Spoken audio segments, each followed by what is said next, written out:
Welcome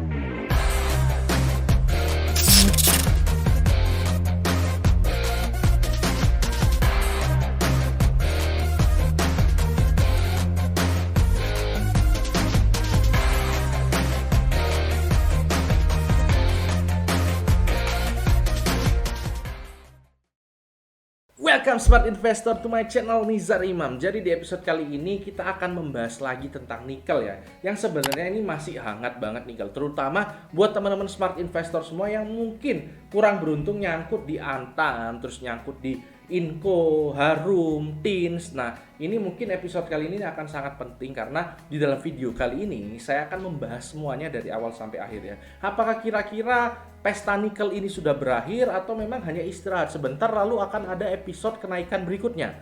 Dan kita juga akan membahas kira-kira strategi dari masuk ke tiap saham tadi itu seperti apa. Terus kemudian kita akan juga bahas dari saham-saham perusahaan yang saya sebutkan tadi mana yang sebenarnya terbaik. Nah, itu akan kita bahas semua dalam video kali ini. Jadi perhatikan baik-baik teman-teman ya dari awal sampai akhir. Oke, nggak usah panjang lebar lagi, langsung aja kita mulai videonya. Jadi yang pertama ingin saya kasih tahu, kalau teman-teman lihat saham Antam, Harum, Inco itu semua turun, itu nggak lain nggak bukan karena harga nikelnya juga turun. Jadi kalau di LME nikel ini sekitar 16.000 ya sekarang ya. Nah, kalau kita mau lihat lebih detail lagi, kita bisa lihat di grafiknya nikel di Stockbit. Kita bisa lihat di sini ya. Memang sekarang ini posisi sekarang ini sudah menjebol minor trend line yang dibentuk dari kurang lebih tahun 2020 kemarin ini ya, yang warna biru ini ya. Sekarang udah jebol. Jadi memang kemungkinan harusnya akan ada penurunan lebih lanjut. Tapi kalau kita lihat scoop-nya lebih besar lagi, kita bisa tahu bahwa kalau pakai major trend line dari 2016 ini sebenarnya masih naik ke atas trennya. Ya, jadi ini untuk jangka pendek mungkin masih akan ada penurunan nikelnya. Nah, kenapa kok nikel kira-kira bisa turun? Ini karena nggak lain nggak bukan karena Papa Elon. Papa Elon itu kemarin nge-tweet ya, tweetnya itu kurang lebih seperti ini. Jadi kalau menurut dia ini ya, nikel itu jadi ya dia kepikiran nikel lah karena nikel itu bisa membatasi produksi mobil Tesla sendiri dan karena memang ketersediaannya terbatas ya. Oleh karena itu dia berpikir ya bahwa akan ada alternatif lainnya, contohnya seperti iron atau besi ya. Nah, ini khususnya untuk standar range car itu mau diganti baterainya yang dari pakai nikel ke pakai besi gitu teman-teman ya.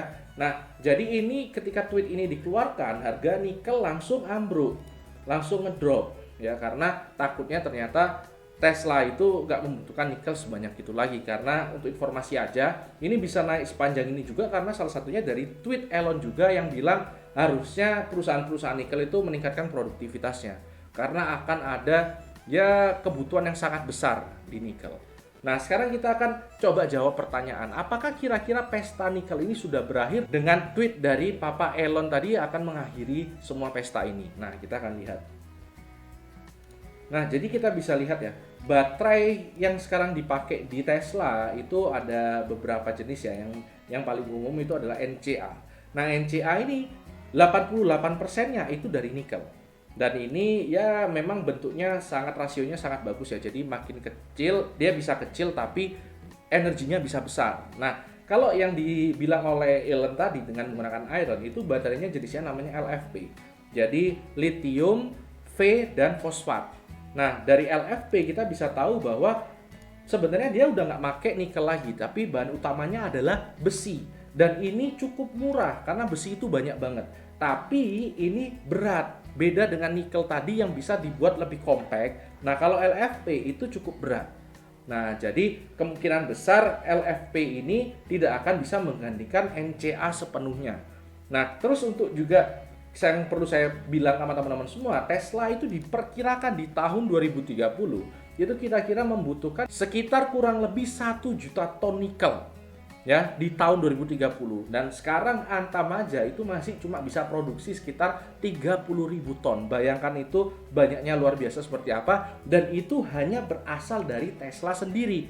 Kalau misalnya EV ini nanti berkembang, bukan tidak mungkin akan ada pesaing-pesaing dari Tesla seperti dari Volkswagen atau sekarang yang lagi rame Kia sama Apple juga joinan untuk buat EV. Nah, itu pasti juga butuh nikel juga. Sehingga harusnya kebutuhan nikel di masa depan itu memang masih sangat besar. Meskipun LFP nanti bisa jadi substitusi, besi bisa jadi substitusi, tapi masih akan tetap besar. Gitu teman-teman ya. Jadi harusnya pesta belum berakhir, dan itu bisa dikonfirmasi juga dari chart dari masing-masing gambar ini.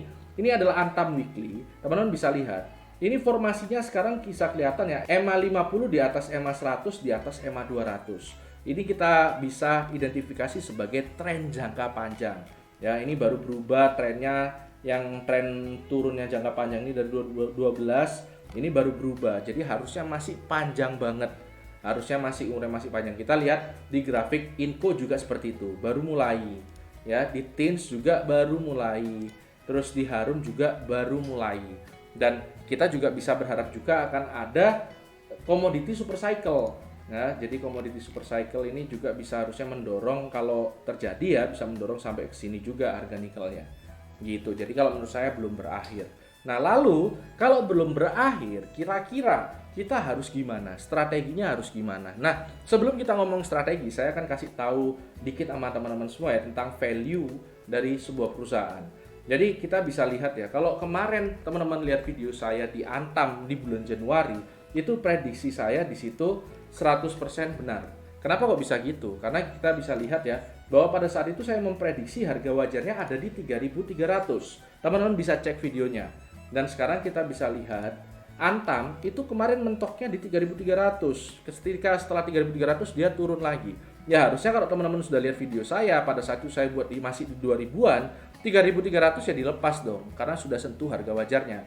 Baik itu sebagian atau semua seharusnya sudah dipertimbangkan jual.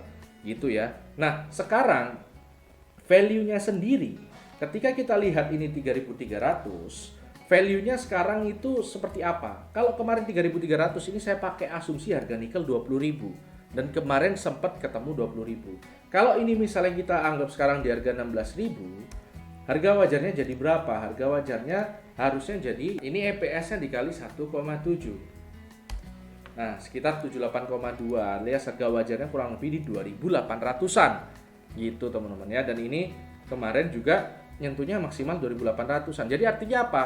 Harga wajar suatu saham itu sangat sensitif banget dengan harga nikelnya. Jadi selama nikelnya nggak bisa tembus 20.000 lagi, ya sulit akan kesini.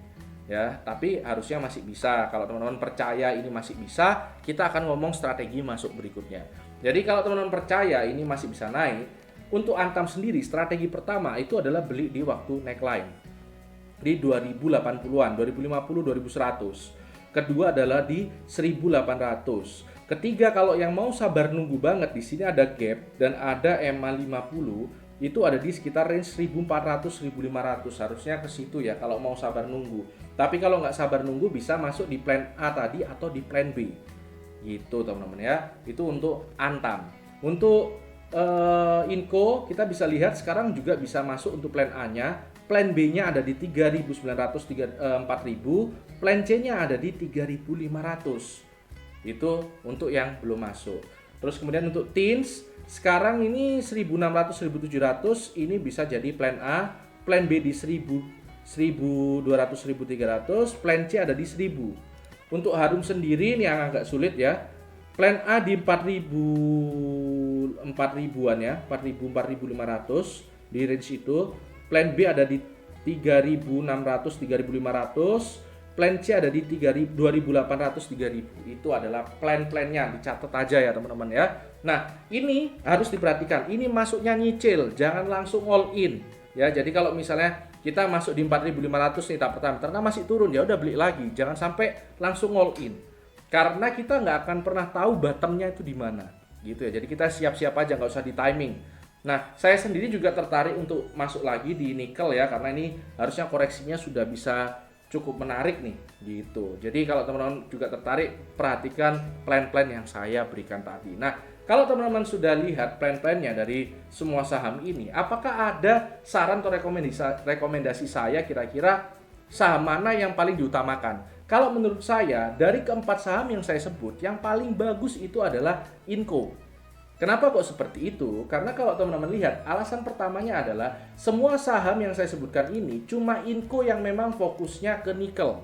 ya. Jadi Antam itu emas sebenarnya fokusnya, terus kemudian Tins ini ada di timah, Harum ini batu bara, dan Inco ini memang yang utama, komoditas utamanya itu adalah nikel. Itu yang pertama. Yang kedua, kalau kita sudah lihat cerita Papa Elon nge-tweet tadi, kita bisa tahu bahwa ya kalaupun memang mau shifting ya, ada substitusi ke arah besi, yang punya diversifikasi ke pengelolaan biji besi itu adalah Inco. Ya, jadi Antam itu nggak punya, terus Harum itu juga nggak ada diversifikasi besi. Tin saya belum tahu, tapi yang pasti Inco ada pengelolaan biji besinya juga gitu. Jadi teman-teman bisa, kalau menurut saya kalau belum masuk harusnya bisa pertimbangkan Inco gitu teman-teman ya. Episode kali ini itu saja, harusnya teman-teman bisa terbantu, terjawab semua dari semua video saya dari awal dan sampai akhir. Jangan lupa juga komen, like, dan subscribe-nya teman-teman ya. Itu aja episode kali ini ya. Jangan lupa support saya ya, karena hidup harus seimbang, tetap cerdas dan tetap santai.